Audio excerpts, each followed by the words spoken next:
Un dato importante que tenemos que mencionar para hablar sobre la historia de la lengua maya es que los primeros que se interesaron en esta lengua, en especial, fueron los españoles, Jerónimo de Aguilar y Gonzalo Herrero, ya que para poder traer su religión tenían que aprender la lengua maya, lo cual le da un valor muy fuerte a esta lengua.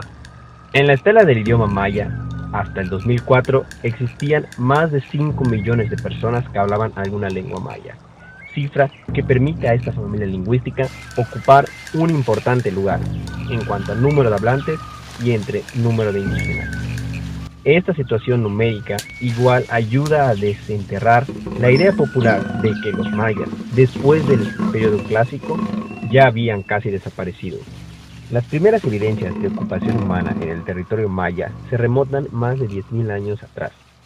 Bandas nómadas de cazadores-recolectores deambularon a lo largo y a lo ancho de este espacio, por más de 8.000 años antes de que hicieran agricultores y sedentarios. Es difícil saber qué lenguas hablaban esos primeros pobladores, pues los contextos y los materiales arqueológicos recuperados en sitios de esas fechas, como lo son hachas, cuchillos, raspadores, perforadores, puntas de proyectil y muchos otros artefactos punzocortantes, no permiten inferir alguna identificación lingüística de quienes lo fabricaron.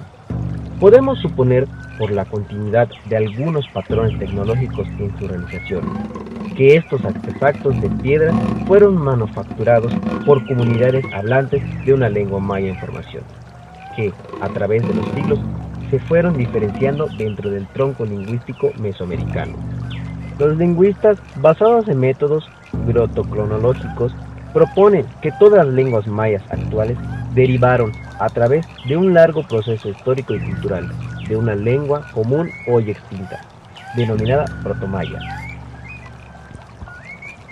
Esta, con una personalidad propia ya consolidada hacia 2500 a.C., inició un proceso de diferenciación interno que dio como resultado a las 31 lenguas actuales que conocemos como mayas. Durante el segundo milenio antes de la era cristiana surgieron los primeros asentamientos humanos permanentes, producto de una economía basada en la agricultura, especialmente en el cultivo del maíz. Fue entonces cuando la comunidad, las aldeas, iniciaron a fabricar vasijas, figurillas y, entre otros objetos de cerámica.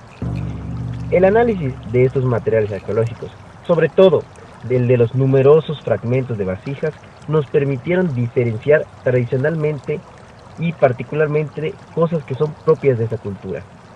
En algunos casos, identificar la lengua de la familia lingüística de la población que produjo dichos artefactos. Entre 1000 y 500 años antes de Cristo, la fabricación de vasijas y otros objetos de cerámica se volvió una tradición cultural común a todos los grupos de habitantes del área maya. Es a partir de esos momentos cuando se tiene la certeza de la identificación lingüística de esos antiguos pobladores como hablantes de maya. La cerámica de esos tiempos muestra diferencias notables con la cerámica producida por sus vecinos occidentales, hablantes de la familia Mixtezoque. Sin embargo, es la escritura jeroglífica maya que se pintó o esculpió en un sinfín de materiales y objetos, la más contundente de las evidencias arqueológicas para identificar dichos materiales como productos de las lenguas mayas, o más bien de los maya hablantes.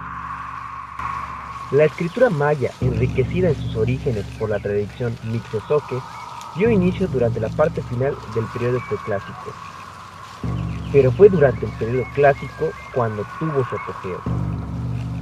Después del colapso del periodo clásico, aunque no con la misma exuberancia de intensidad, la tradición se mantuvo hasta el momento del contacto con los conquistadores y colonizadores españoles. Muestra de ellos son los 3 códices del posclásico, que lograron sobrevivir a la férrea destrucción emprendida contra esos documentos en tiempos coloniales por los portadores de la nueva religión. La mejor evidencia de que las bases fonéticas utilizadas por los escribanos del periodo clásico aún continuaban en tiempos de la conquista es el llamado alfabeto de Landa. Este franciscano, durante los inicios de la segunda mitad del siglo XVI, registró, en lugar de un alfabeto, un silabario que ha servido de piedra roseta para el avance actual del desciframiento y la lectura de numerosos textos jeroglíficos en maya. El espacio geográfico que ocuparon los mayas en su máxima expansión cubría un territorio de casi 500.000 kilómetros cuadrados.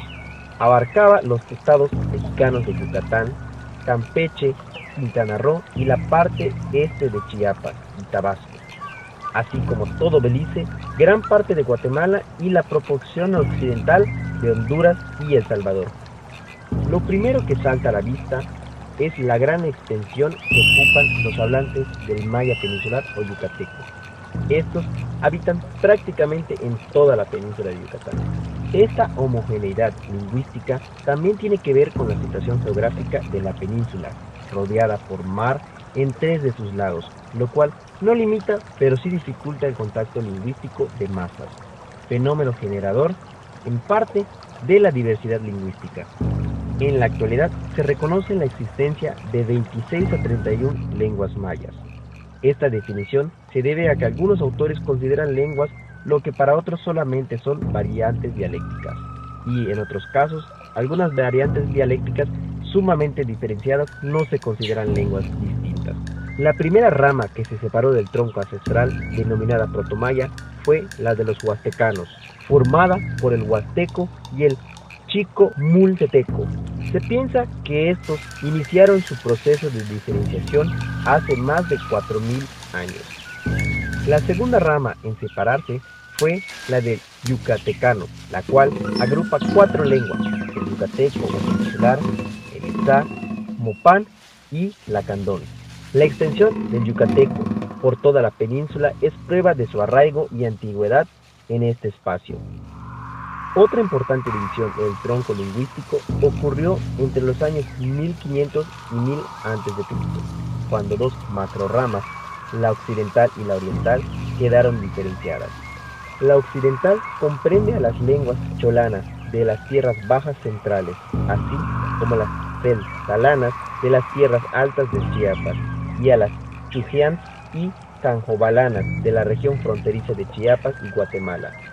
Por su parte, la rama oriental agrupa las lenguas mameanas y quinchianas, habladas principalmente en tierras altas de Guatemala.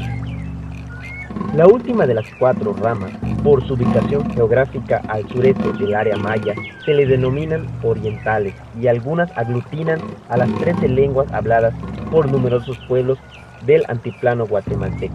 Están divididas en 2 grandes grupos, 4 de los mameanos y 9 de quinchianos. Muchos de estos pueblos estaban en pleno apogeo al momento del contacto con los españoles.